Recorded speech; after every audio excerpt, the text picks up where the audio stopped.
Hello, in this tutorial I'm going to be showing you how you can download Europass CV without logo.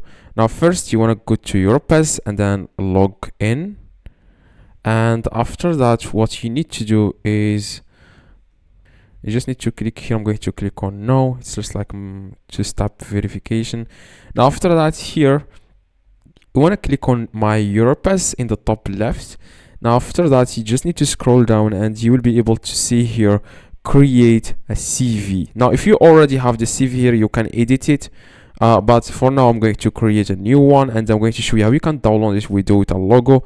Now just click on create a CV, and then after that you want to click on use the standard CV.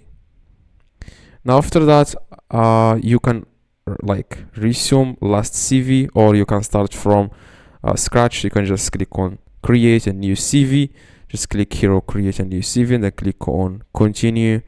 Now after that, after you are in this page, what you need to do after you enter all the information about your CV, what you need to do is you want to click on next.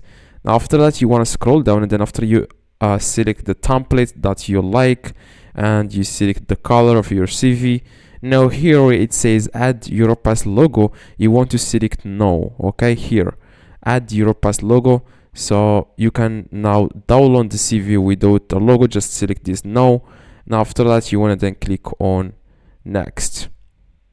Now this will be downloaded without any logo. Just name this whatever you want, a new CV. After that you want to click on download. It's downloaded as PDF, as you can see here. And I'm going to click on the file. As you can see, this is the CV. It doesn't contain of course everything because this is just an example.